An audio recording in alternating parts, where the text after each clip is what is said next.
పురాతన గ్రంథాల్లో దాగి ఉన్న ఒక అద్భుతమైన మానసిక పరివర్తనను ఈరోజు మనం డీకోడ్ చేయబోతున్నాం.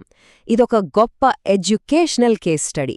ఒక వ్యక్తి పీకల్లోతు సంక్షోభంలో కూరుకుపోయినప్పుడు అక్కడ్నుంచి స్పష్టత వైపు ఎలా పయనించాడన్నది మనం ఇందులో చూడబోతున్నాం. ఒక్కసారి ఊహించుకోండి, ప్రపంచంలోనే అత్యుత్తమమైన, ఎన్నడూ ఓటమి ఎరగని ఒక మహాయోధుడు సరిగ్గా యుద్ధభూమిలో నిలబడి ఉండగా అకస్మాత్తుగా పానికటక్కు గురైతే ఎలా ఉంటుంది? దీన్ని అర్థం చేసుకోవాలంటే మనం పురాణ యోధుడు అర్జునుడి మానసిక పతనాన్ని కాస్త లోతుగా పరిశీలించాలి. తన జీవితంలోనే అతిపెద్ద యుద్ధం ప్రారంభం కాబోతున్న ఆ ఒక్క క్షణంలో అతడు ఎలా కుప్పకూలిపోయాడో తెలుసుకుందాం. మొదటి విభాగం, ది వారియర్స్ బ్రేక్ డౌన్, అంటే యోధుని పతనం. ఒక అనుభవజ్ఞుడైన యోధుడిని సైతం పూర్తిగా స్తంభింపజేసిన ఆ తీవ్రమైన మానసిక, శారీరక పతనం లక్షణాలు ఎలా ఉన్నాయో ఇప్పుడు చూద్దాం. భగవద్గీత 1వ అధ్యాయం 29 నుండి 31వ శ్లోకాలు చూస్తే ఒక విషయం స్పష్టంగా అర్థమవుతుంది. అర్జునుడు అక్కడో తీవ్రమైన ఎమోషనల్ బ్రేక్డౌన్కు గురయ్యాడు.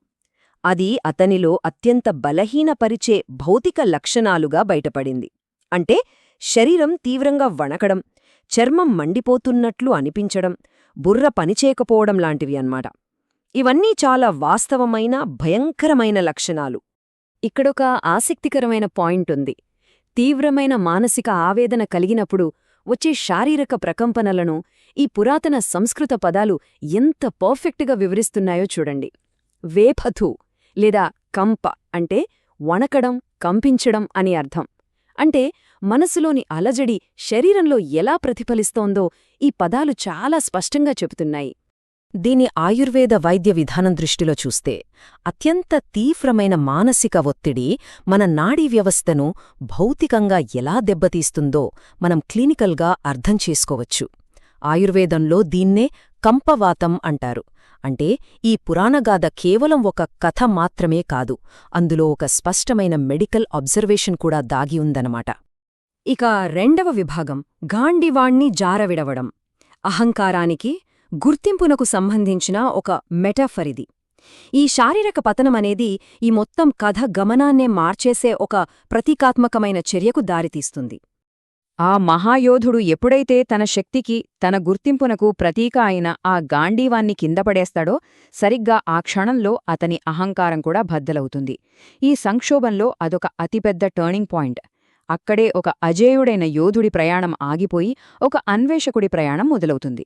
మన ఈగో క్రాష్ అవ్వడానికి ఇదొక అద్భుతమైన ఉదాహరణ. మూడవ విభాగం, ప్రాపంచిక కోరికలను విడిచిపెట్టడం. అహంకారం బద్దలైన ఆ స్థితిలో ప్రాపంచిక ఆశయాలను అతను ఎందుకు వదులుకున్నాడనే దానికి గల మూలకారణాలను ఎడ్యుకేషనల్ కోణంలో విశ్లేషించడం ఇక్కడ చాలా అవసరం.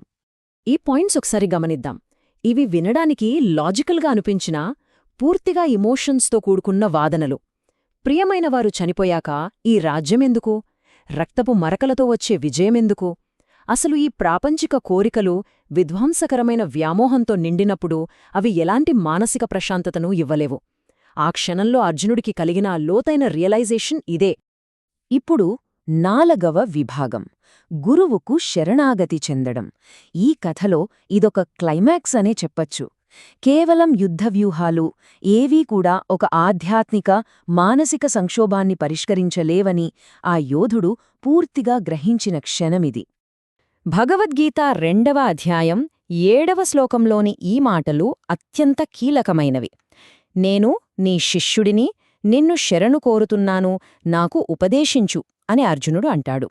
ఇక్కడ తన ప్రాపంచిక గుర్తింపును పూర్తిగా పక్కన పెట్టేసి దైవిక ఉపదేశానికి తనను తాను పూర్తిగా అప్పగించుకుంటాడు. ఎప్పుడైతే మనం నేను చెప్పిందే కరెక్ట్ అనే పంతాన్ని విడిచిపెడతామో అప్పుడు మన మైండ్ ఒక ఖాళీ కప్పులా మారుతుంది కదా.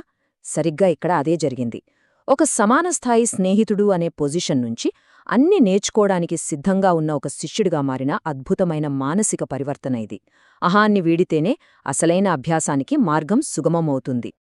International journal of Indian psychology దీనిపై ఒక అద్భుతమైన రీసెర్చ్ను ప్రచురించింది. శ్రీకృష్ణుడు ఒక కౌన్సిలర్ పాత్రలోకి ఎలా మారాడు, ఎదుటి వ్యక్తి అంతర్గత సంఘర్షణలను పరిష్కరించడానికి ఈ శరణాగతి అనే సైకలాజికల్ టూల్ని ఎలా ఉపయోగించాడు అనేదాన్ని ఒక పురాతన సైకోథెరపీ మోడల్గా ఈ పరిశోధన చాలా స్పష్టంగా వివరిస్తోంది. ఇక 5వ విభాగం మానసిక చికిత్స, సమచిత్తానికి ఒక బ్లూప్రింట్. ఇది ఎలా డిజైన్ చేయబడిందో చూద్దాం. ఛిద్రమైన మానసిక ఆరోగ్యాన్ని తిరిగి పునరుద్ధరించడానికి ఇదొక అద్భుతమైన స్ట్రక్చర్డ్ ట్రీట్మెంట్ ప్లాన్లాగా పనిచేస్తుంది. ఈ 3 దశల ఇంటర్వెన్షన్ను గమనిస్తే ప్రాథమికంగా ఇదొక పురాతన పాజిటివ్ సైకాలజీ అని మనకు అర్థమవుతుంది. ఆత్మస్వభావాన్ని తెలుసుకోవడం, ఫలితంపై ఆశ లేకుండా పనిచేయడం మరియు అన్ని ద్వంద్వాల పట్ల సమభావాన్ని కలిగి ఉండటం. మనలో ఆందోళన కలిగించే మూల కారణాలను వేళ్లతో సహా పెకిలించివేయడానికి ఇది అద్భుతంగా ఉపయోగపడుతుంది. ఇక అత్యంత ముఖ్యమైన కాన్సెప్ట్ స్థితప్రజ్ఞత. గెలుపు, ఓటములు, సుఖదుఖాలు లాంటివి ఎదురైనప్పుడు చలించకుండా ఒకేలా ఉండటమే ఇది. బయట పరిస్థితులు ఎలా ఉన్నా సరే మానసిక శ్రేయస్సు స్థిరంగా ఉండేలా చూసుకోవడమే దీని ముఖ్య ఉద్దేశ్యం. సైకలాజికల్ పరంగా చూస్తే ఇదే అంతిమ నివారణ. ఎప్పుడైతే మనం ఈ నిర్లిప్తతను, అంటే ఫలితాలపై అటాచ్మెంట్ లేకుండా ఉండటాన్ని అలవాటు చేసుకుంటామో అప్పుడు ఆ యుద్ధభూమిలో మనం చూసిన తీవ్రమైన మానసిక క్షోభ పూర్తిగా మాయమైపోతుంది. ఎలాంటి ఆందోళనాభారం లేకుండా చెయ్యాల్సిన సరైన పనికోసం మనం రెట్టించిన ఉత్సాహంతో సిద్ధమవుతాం. ఫైనల్గా ఈ అంశం మనల్ని ఒక లోతైన ఆలోచనలో పడేస్తుంది. ఆ రోజు అంతిమ విజయం కేవలం ఆయుధాలతో రాలేదు, అహంకారాన్ని విడిచిపెట్టడం ద్వారా మాత్రమే సాధ్యమైంది. అంటే ఒక వ్యక్తి తీవ్రమైన మానసిక పతనానికి గురవడమనేది నిజానికి అత్యున్నత స్థాయి స్పష్టతను, జ్ఞానాన్ని పొందడానికి ఒక బేసిక్ రిక్వైర్మెంట్ అవుతుందా? ఖచ్చితంగా. ఆ చీకటి క్షణాలు, ఆ గందరగోళం ఏదైతే ఉందో అది ముగింపు కాదు, ఒక గొప్ప అన్వేషకుడిగా మారడానికి అదొక భయంకరమైన కాని అత్యంత అవసరమైన మొదటి అడుగు. మనం దేన్నైనా నేర్చుకోవాలంటే ముందు మన ఈగోని పక్కన పెట్టాలన్నదే ఈ అద్భుతమైన కథ చెబుతున్న అస్సలైన సత్యం.